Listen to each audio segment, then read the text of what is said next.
بسم اللہ الرحمن الرحیم نحمدہ ونصلی ونسلم علی رسول الکریم۔ حضرات گرامی ذی وقار، آج کا جو ہمارا موضوع ہے وہ اولیاء اکرام کے سلسلہ میں ہوگا کہ اللہ کے ولی کی شان کتنی زیادہ ہے اور اللہ پاک ان کو کون کون سے اختیارات عطا فرماتا ہے، اور اولیاء اکرام کی جو بے ادبی ہے، توہین ہے یا تنقیص ہے، یہ کس قدر خطرناک چیز ہے۔ چونکہ ہمارا جو قسط وار سلسلہ چل رہا ہے وہ فرقہ وریت کے حوالے سے چل رہا ہے، اور ہمارا 1 پوائنٹ ایجنڈا یہ ہے کہ فرقہ وریت کو جو چیز سب سے زیادہ جنم دیتی ہے وہ گستاخی ہے۔ گستاخی کی وجہ سے ہم ایک دوسرے سے دست و گریبان ہوتے ہیں۔ تو ضروری امر یہ ہے کہ اہل ایمان اسلام کے ہر مقدس رشتے کو ملوز خاطر رکھیں۔ ان میں سے سب سے پہلے جو اہل ایمان ہیں وہ اللہ رب العزت کی توحید کے حوالے سے محتاط رہتے ہیں۔ پھر اللہ رب العزت کی ذات کے بعد حضرات انبیاء اکرام ہیں، جن کے حوالے سے ہم نے اپنی زبانوں کو بہت زیادہ محتاط رکھنا ہے۔ الفاظ کا چناؤ بہترین ہو، ہمارا لہجہ ٹھیک ہو جب ہم انبیاء اکرام کے بارے میں گفتگو کریں۔ ان کے بعد ہم اہل بیت اطہار جو نبی کریم علیہ السلام کے گھر والے ہیں، ان کے حوالے سے جب بھی گفتگو کریں ہمارا لہجہ بہترین ہو اور الفاظ کا چناؤ بہترین ہو۔ ایسا لفظ نہ چنیں جو توہین یا تنقیص کی طرف جاتا ہو۔ اور حضور علیہ السلام کے عظیم تر صحابہ اکرام رضوان اللہ علیہم اجمعین، جن کے ذریعے سے آج دین ہم تک پہنچا، ان کے حوالے سے ہماری زبانیں شائستہ رہیں، ہماری زبانیں محتاط رہیں، ہم ان کا ادب و احترام کریں، تعظیم کریں اور اکرام کریں۔ یہ ہمارے دین متین کے مقدسات ہیں۔ اور ان کے بعد اولیاء اکرام، اللہ کے ولی، اللہ کے پیارے اور مقرب بندے، ان کے حوالے سے ہماری زبانیں انتہائی محتاط رہنی چاہیے۔ ہمارے اس خطہ پاک میں، ہندوستان اور پاکستان کے اندر بالخصوص جو اسلام پھیلا، لاکھوں کروڑوں لوگوں کو جو آج زیور ایمان کی دولت ملی، اس کا ذریعہ جو ہیں وہ اللہ تعالیٰ کے پیارے اور نیک اور صالحین بندے اولیاء اکرام، جن کی وجہ سے آج ہم مسلمان ہیں، آج ہم کلمہ گو ہیں، آج ہم ایمان کی دولت سے منور ہیں۔ ان کا احترام اور عزت بھی دین کے مقدسات میں سے آتا ہے۔ ان کی تکریم بھی ہمارے لیے ضروری ہے کہ ہم ان کی عزت کریں، تکریم کریں، اور ان کے حوالے سے بھی اپنی زبان کو انتہائی محتاط رکھیں۔ تو سب سے پہلے ہم یہ دیکھیں گے کہ بخاری شریف میں کتاب الرقاق کے اندر یہ حدیث پاک نقل ہے، اور صحیح ابن حبان کے اندر بھی یہ حدیث پاک نقل ہے، اور بہقی شریف فی سنن الکبریٰ میں بھی یہ حدیث پاک نقل ہے کہ اللہ کے ولی کی جو گستاخی ہے وہ کس قدر خطرناک چیز ہے۔ اس کے بارے میں حضرت ابو ہریرہ رضی اللہ تعالیٰ عنہ ارشاد فرماتے ہیں، قال رسول اللہ صلی اللہ تعالیٰ علیہ وآلہ وسلم، ان اللہ قال من عاد لی ولیا فقد آذنتہ بالحرب۔ حضرت ابو ہریرہ فرماتے ہیں کہ نبی کریم علیہ السلام نے فرمایا کہ جس نے میرے کسی ولی کے ساتھ دشمنی کی تو اس کا میرے ساتھ اعلان جنگ ہے۔ چونکہ ولی کا جو تعلق ہوتا ہے وہ اللہ کے ساتھ ہوتا ہے، وہ اللہ کا دوست ہوتا ہے، اور دوست کسی دوسرے دوست کی اہانت اور توہین نہیں برداشت کر سکتا۔ اس لیے اللہ پاک نے فرمایا کہ محتاط رہنا، میرے ولی کے ساتھ اگر تم دشمنی کرو گے تو گویا تم میرے خلاف اعلان جنگ کرو گے، اور میرا تمہارے خلاف اعلان جنگ ہو جائے گا۔ میں تم سے دشمنی کرنا شروع کر دوں گا، اور استغفر اللہ، کوئی بندہ اللہ پاک کی دشمنی کا متحمل نہیں ہو سکتا۔ اس کے حوالہ سے ایک جو ضروری عمل اسی حدیث پاک کے اندر بہت سی چیزیں ہمیں ملتی ہیں، اور وہ کیا ہے کہ ولی ہوتا کون ہے۔ چونکہ ہمارے ہاں ایک ولایت کے روپ میں بھی بڑا جعلی پن آ گیا، اور اصل لوگ جو ہے وہ چھپ کر رہ گئے، تو اس وجہ سے بھی بہت سی خرابیاں جنم لیتی ہیں۔ ولی، آج اس کی ڈیفینیشن حدیث پاک کی روح سے ہم سمجھنے کی کوشش کریں گے۔ نبی کریم علیہ الصلوۃ والسلام نے فرمایا وما تقرب الی عبدی بشیء احب الی مما افترضت علیہ، فرمایا کہ بندہ جو ہے وہ میرے جب قرب میں آتا ہے، جب میرا قرب حاصل کرتا ہے تو اس کا سب سے محبوب ذریعہ جو ہے وہ فرائض کی پاسداری ہے، مما افترضت علیہ، یعنی ولی وہ ہوتا ہے جو محبت کے ساتھ اللہ کے نازل شدہ فرائض جو ہیں ان پر سختی سے عمل پیرا ہوتا ہے، فرائض کی سختی کے ساتھ وہ پیروی کرتا ہے۔ اب پتہ یہ چلا کہ جو بندہ اللہ تعالیٰ کے نازل شدہ اور حکم شدہ فرائض کی پیروی کرتا ہے وہی اللہ کا ولی ہو سکتا ہے۔ اسی کے بارے میں حدیث پاک میں آیا ہے کہ جو بندہ میرے قرب میں آتا ہے فرائض کے ذریعے تو یہ بڑا محبوب راستہ ہے اس کا، اللہ بڑی محبت کے ساتھ اس کے فرائض کو قبول کرتا ہے کیونکہ وہ فرائض کی ادائیگی میں بڑا خشوع اور خضوع کا درجہ رکھتا ہے۔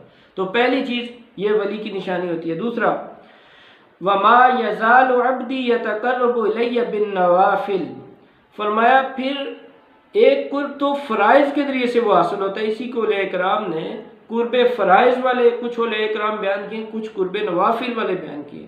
فرمایا کچھ وہ ہیں جو فرائض کی سختی کے ساتھ پاسداری کے ساتھ میرا قرب حاصل کرتے ہیں، اور جب میری قربت اور راہ انہیں مل جاتی ہے تو پھر کیا ہوتا ہے وما یزال عبدی یتقرب الی بالنوافل، پھر نوافل کے ذریعے وہ اور اوپر درجوں پر چلتے رہتے ہیں، اور زیادہ میرے قرب میں آتے رہتے ہیں، اور زیادہ وہ میرے قریب آتے رہتے ہیں۔ وما یزال عبدی یتقرب الی بالنوافل، اتنے وہ قرب میں آ جاتے ہیں، اتنے قرب میں آ جاتے ہیں کہ حدیث پاک میں جو حدیث قدسی ہے اللہ پاک فرما رہے ہیں خطا احبہ، ایک موقع ایسا آتا ہے کہ جب میں اس بندے سے محبت کرنا شروع کر دیتا ہوں۔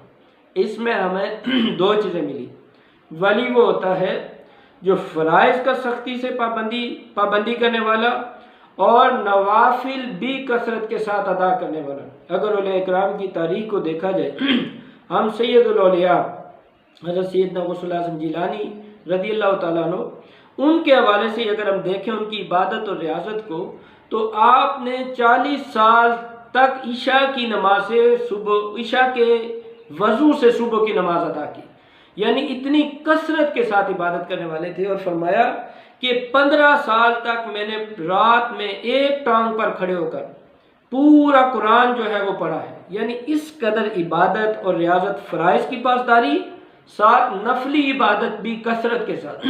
یہ دو چیزیں جب بندے میں کثرت کے ساتھ آتی ہیں اس میں پھر زہد آتا ہے، زہد سے پھر دنیا سے تعلق کٹنا شروع ہو جاتا ہے، پھر تقویٰ آتا ہے، پھر جن چیزوں سے اللہ نے روکا ہے اس سے بندہ ڈرنا شروع ہو جاتا ہے، پھر اس پر اعمال بھی نازل ہوتے ہیں، پھر اس پر مقامات کا بھی دروازہ کھلتا ہے، پھر وہ مقامات کو پاتے پاتے پاتے بڑے اعلیٰ درجے تک پہنچ جاتا ہے۔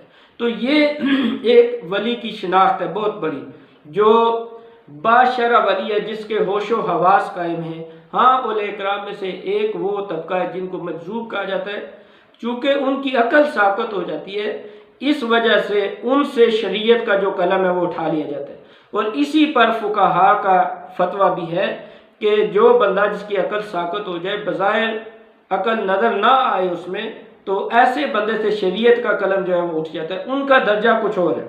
اور ان کی تائید بھی حدیث پاک میں موجود ہے کہ گرد آلود اور اٹے ہوئے بالوں والے وہ لوگ اگر اللہ کو کسی کام کے لیے اپنی قسم دے بیٹھیں تو اللہ ان کی قسم کو لازماً پورا فرماتا ہے۔ یہ ایک اور کیٹیگری ہے۔ لیکن عام جگہ پر جو بندہ بیٹھا ہوا ہے، کھاتا پیتا ہے، چلتا پھرتا ہے اور جس کی عقل قائم ہے، اگر وہ شریعت کی پاسداری نہیں کر رہا، فرائض کی پاسداری نہیں کر رہا اور نوافل کی ادائیگی نہیں کر رہا، تو دوستان ذی وقار وہ ولی نہیں ہے۔ ایسے لوگوں سے بچنا بھی ضروری ہے، لیکن جو صحیح لوگ ہیں ان کے طریقے پر چلنا بھی ضروری ہے۔ یہ دونوں چیزیں جو ہیں وہ ضروری ہیں۔ اب اللہ پاک ان کے بارے میں فرماتا ہے کہ میں ان بندوں سے محبت کرنا شروع کر دیتا ہوں۔ جب اللہ ان سے محبت کرتا ہے تو پھر انہیں اختیارات کیا عطا فرماتا ہے، اللہ کی محبت کے تقاضے کیا ہیں، کیونکہ بہت سے لوگ ہیں ہم میں سے جو اللہ کے ولیوں کے اختیارات کے حوالے سے انکار کرتے ہیں۔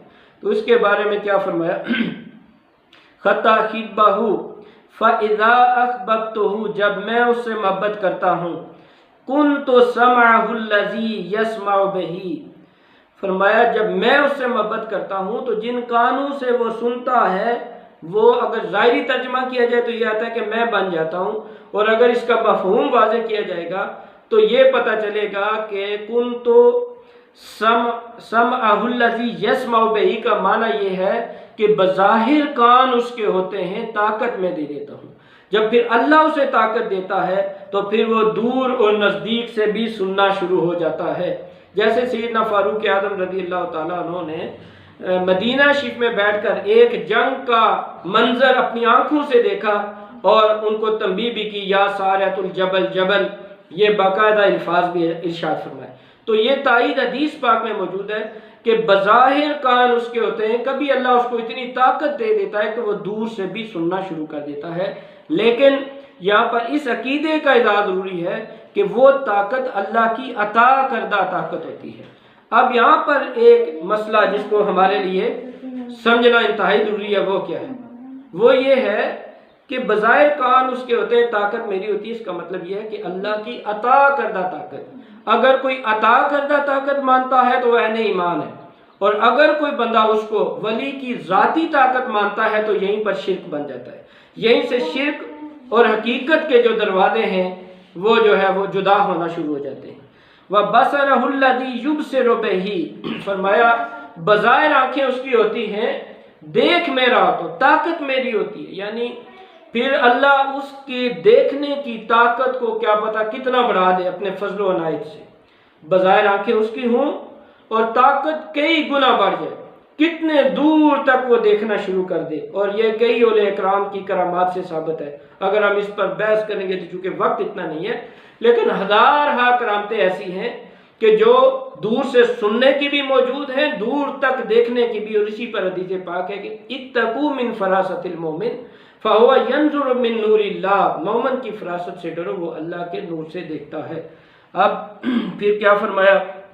وَيَدَهُ الَّتِي يَبْطِشُ بِهَا فرمایا بظاہر ہاتھ اس کے ہوتے ہیں، طاقت اللہ کی ہوتی ہے۔ بعض اوقات اللہ اس کے ہاتھوں کو اتنی طاقت عطا فرما دیتا ہے، جیسے خیبر کے موقع پر سیدنا علی المرتضیٰ شیر خدا رضی اللہ تعالیٰ عنہ نے جو خیبر کے دروازے کو اکھاڑ کر جب ڈھال بنایا تو اس دروازے کو بعد میں 7 بندے، بعض روایتوں میں آتا ہے بعض میں 40 آدمی مل کر بھی ہلا نہ سکے۔ وجہ کیا تھی؟ یہ وہ وجہ تھی جس کے بارے میں حدیث پاک کہہ رہی ہے کہ بظاہر ہاتھ اس کا ہوتا ہے اور طاقت اللہ رب العزت کی ہوتی ہے، طاقت اللہ رب العزت کی ہوتی ہے، یہ وہ اس کی نشانی، یہ اختیارات ہیں جو اللہ فرما رہا ہے میں اسے دیتا ہوں۔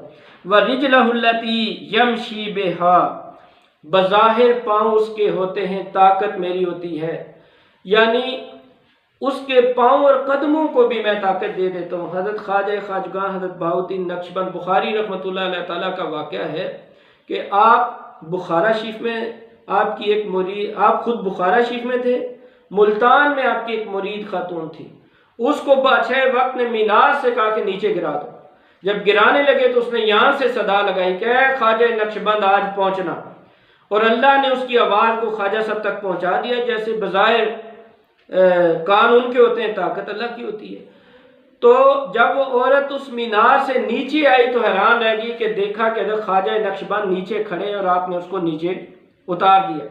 تو یہ وہ ہے کہ جو طاقت اللہ نے عطا کی ہوتی ہے، اللہ فرما رہا ہے کہ بظاہر پاؤں اس کے ہوتے ہیں، طاقت میری ہوتی ہے، اللہ چاہے تو وہاں بخارا سے ملتان ایک لمحے میں اللہ پاک پہنچا دیتا ہے۔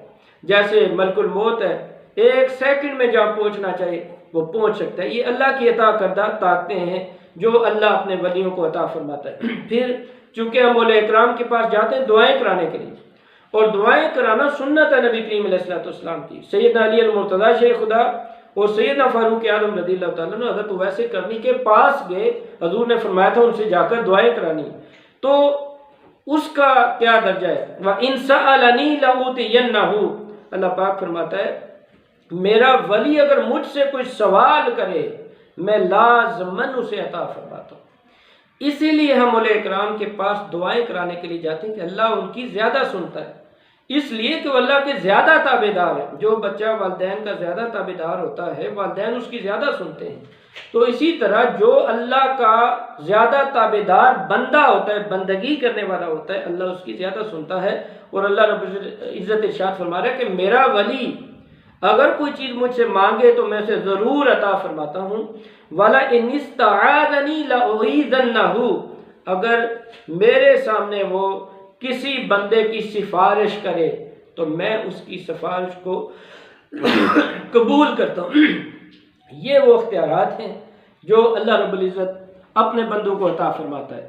بے شمار اختیارات اور کرامات کی صورت میں ہماری تاریخ بھری پڑی ہے، لیکن ان تاریخی واقعات کا یہ معنی نہیں کہ ان کو تائید حاصل نہیں ہے قرآن و حدیث کی۔ قرآن مجید فرقان حمید کے اندر خود جو تخت بلقیس کے لانے کا واقعہ ہے وہ بھی ایک نیک اور صالح بندہ پلک جھپکنے میں لے کے آیا تھا۔ تو بہت سی اولیاء اکرام کی کرامات اور انبیاء اکرام کے معجزات کا ذکر قرآن کے اندر موجود ہے۔ اس لیے کرامت اور معجزے کا انکار نہیں کیا جا سکتا، کیونکہ یہ نص قرآنی اور نص حدیث سے ثابت ہے۔ کرامت بھی اور اولیاء اکرام کے جو معجزات ہیں وہ بھی قرآن مجید فرقان حمید سے اور حدیث رسول صلی اللہ تعالی علیہ وسلم سے ثابت ہے۔ اب ہم نے جو پانچواں ایک جس کو ہم نے آج سمجھنے کی کوشش کی ہے، بیان کرنے کی کوشش کی ہے، وہ کیا ہے؟ پانچویں چیز کیا ہے؟ وہ ہے اولیاء اکرام کا ادب، ایسے ولیوں کا ادب جو فرائض کی پاسداری کرتے ہوں، جو نوافل پڑھتے ہوں، خدا کے مقرب بندے ہوں، ان کا ادب و احترام واجب ہے۔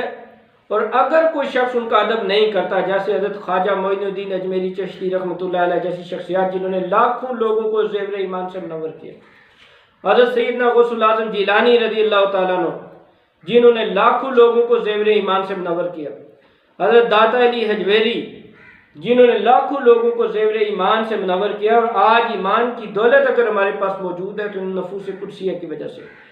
اگر ایسی شخصیات کا، اور آج بھی جو لوگ صحیح رستے پر ہیں، جو پیران عظام صحیح رستے پر ہیں، اگر ان کے بارے میں کوئی بندہ اپنے اندر کے بغض کی وجہ سے زبانیں تان دراز کرتا ہے تو گویا وہ اللہ سے دشمنی مول لے رہا ہے، وہ اللہ پاک کے سامنے کھڑا ہو رہا ہے جنگ کے لیے، کیونکہ اللہ پاک ارشاد فرما رہا ہے کہ من عاد علی ولی فقد آذنتہ بالحرب، وہ لڑائی کو دعوت دے رہا ہے اللہ کے ساتھ، کیونکہ اللہ کا ولی جو ہے وہ اللہ کا دوست ہوا کرتا ہے۔